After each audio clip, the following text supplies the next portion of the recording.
Hey guys, my name is Dice Rollin', and today I have a Stephen King book versus movie review for you. Many of Mr. King's books have been turned into movies. Some are fantastic, and others, not so much. But today we are going to be reviewing Cycle of the Werewolf versus Silver Bullet.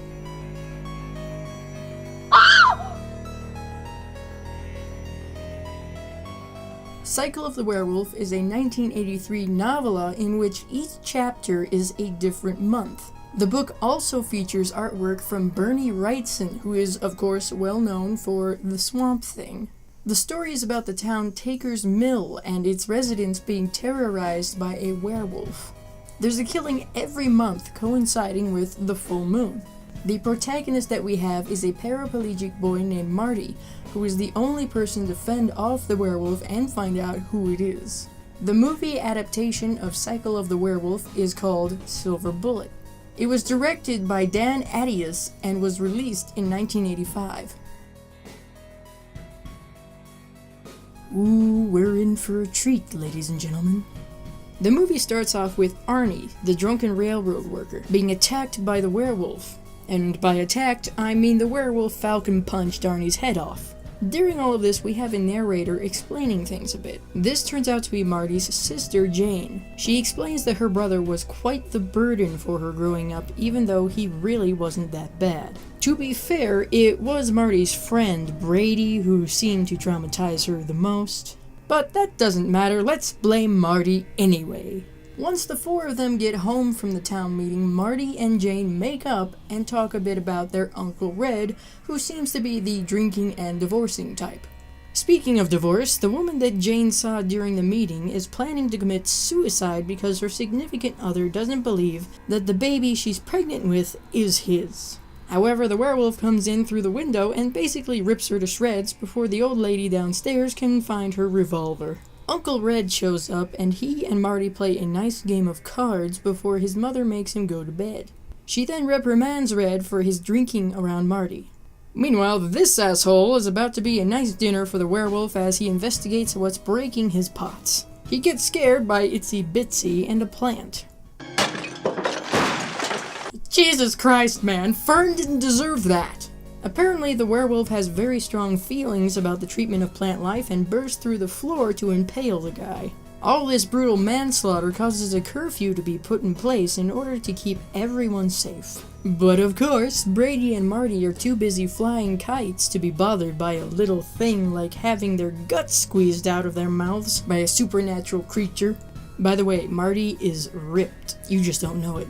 Jane brings Marty home and oh my God, this Brady bitch is gonna die. Whatever, it's his funeral. Ew. Uncle Red drives Marty home. Marty questions whether this killer could be something other than human, and Uncle Red responds accordingly. He basically tells Marty that he's fucking nuts. The people of Tucker's Mill plan to hunt down what's been murdering so many people, but the sheriff stops them. Brady's father tells him to fuck off with his righteousness, and everyone goes to their vehicles. The Reverend tries to stop them, but you can't reason with uptight rednecks with guns. Hold up, let me see that again. Excuse me, what? Oh, there you go. A wooden baseball bat will save your ass when you come across that bloodthirsty beast. The angry mob starts wandering around in a particularly foggy area and realize that the werewolf is hidden under said fog around them. Oh sure, pick on the black man first.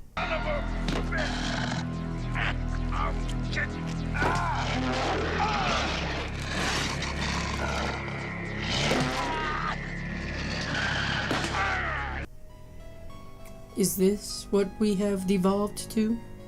So we have another funeral after the little late-night snack for the werewolf, and while the Reverend is preaching to the townspeople, they turn into werewolves? Yeah, let's go with werewolves. But this turns out to be the Reverend's nightmare. Now, because of all the not-so-happy events, the annual fair and fireworks were cancelled, which severely disappoints Marty. So, to cheer him up, Uncle Red finishes a much faster and souped-up Silver Bullet. He also gives Marty his own fireworks so he can celebrate anyway. So let me get this straight. Gary Busey is the crazy drunken uncle who comes over during holidays to give you fireworks. Yeah, seems about right. Marty sneaks out at night and goes to the bridge to shoot off his fireworks, which is simultaneously a smart and stupid idea. Smart because he's not just on the porch shooting them off like in the book, and stupid because there's a werewolf running around killing people! Did he not look at his calendar before he left? Uh-oh. Smokey's pissed off that he's being so reckless with fireworks. Marty manages to fend off the werewolf by shooting a rocket at his eye, and escapes back home. The next morning, he does what any child who's just faced off with death would do. He calls Gary Busey. But his uncle has no time for life and death matters as he's hungover. So Marty tells Jane what happened. And surprisingly, she believes him, and goes around town under the guise of collecting cans and bottles in order to find the one person who's missing an eye. And surprise, surprise, it's the Reverend who's missing his eye, and who has what's left of that baseball bat. Jane quite literally runs home and tells Marty. They try to come up with a solution because, of course, no one would believe them if they told them. But Marty has an idea and goes to work putting together a letter to the Reverend. Sending anonymous hate took a lot more effort than it does now. They continue to send the Reverend carefully worded letters before they get Uncle Red to talk to them, and he doesn't believe a bit of what they tell him. So they convince him to listen to them and explain what happened. Then we're given a little something to remind us that Marty's paralyzed and wishes he wasn't. This also gives the Reverend a chance to be as pedophilic as possible by watching and following Marty. It's good to know that once you add an eye patch into the equation, you become like 60% creepier. The Reverend tries to literally ram Marty multiple times. This whole scene becomes so much better because of the Pray Today bumper stickers on his car, okay?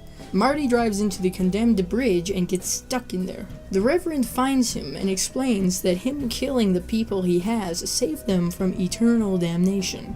And he plans to make Marty's death look like an accident by letting him drown in the river. Before he can do that, a farmer hears Marty's call for help and chases him off. Marty and Jane talk to Uncle Red again about the situation, and this time he's convinced by the paint marks left on the silver bullet from the Reverend's car. So Uncle Red goes to the sheriff and tells him the whole story. He manages to convince the sheriff to check out the Reverend despite him not believing the whole werewolf thing. And the sheriff arrives at the church at night? What kind of stupid sheriff goes to investigate something at night on a full moon after he was told that they could be dealing with a werewolf? The Reverend transforms and kills the sheriff when he tries to arrest him. Is anyone surprised here? And the next day, Marty convinces Uncle Red to get a silver bullet made out of his medallion and Jane's crucifix. The gun shop owner doesn't seem to have a problem with doing this, knowing that it's going to be given to a child. But that's okay, because Uncle Red tells him it's just a gag, and only meant to look nice. And he wouldn't even know what someone would want to use a silver bullet for. To which the gun shop owner has the perfect response. How about a werewolf? I love this guy. Now it's Halloween night and a full moon. So Uncle Red sends Jane and Marty's parents off on a vacation, tricking them into thinking it was something he'd won. With them out of the way, the three of them are left to wait with a silver bullet loaded in the gun. It was probably not a good idea to show up at their house dressed as a werewolf. I'm just saying. Eventually the werewolf shows up at their house and plays some mind games with them by freaking Jane out and causing a power outage. But my favorite part is when the werewolf crashes through the wall like the Kool-Aid guy. Gary gets tossed around while Jane and Marty try to get the bullet to load the gun. They finally manage to do so, and Marty shoots the werewolf in his other eye, killing him. We get to see a reverse transformation and get a jump scare before the movie ends. And now comes the nitpicking. Character-wise, there wasn't a whole lot to go on as far as how a character should act or look. But again, Cycle of the Werewolf was a short story, really. All the same, I'd say Marty was pretty spot on, and so was Reverend Lowe. The movie version of Uncle Red had more personality, and Jane was barely even talked about in the book, aside from just existing to dislike Marty and all the attention he got. I actually found Gary Busey's version of Uncle Red to be more enjoyable and fun. Now when it comes to plot and storyline, you always expect things to be changed in the movie by comparison of the book. Like some of the character deaths aren't quite the same as they were in the book.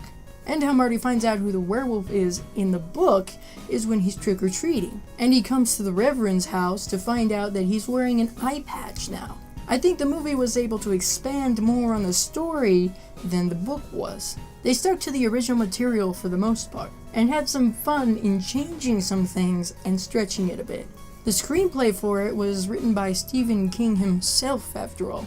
As far as whether the book or the movie was better, I'm going to have to pick the movie. The characters were more likable and engaging. The plot, though somewhat different, worked well. And it was all resolved in about the same way. But it depends on what kind of mood you're going for the story. If you want something more serious and scary, then I'd say read the book. If you want something that's more fun and got some humor thrown into it, then watch the movie. So, I hope you enjoyed this movie. If you did, give it a like to let me know. And don't forget to leave a comment down below telling me what you thought of the book and the movie, and which one you prefer. Also, don't forget to share this video to help the channel grow, and subscribe for more videos like this. See you later.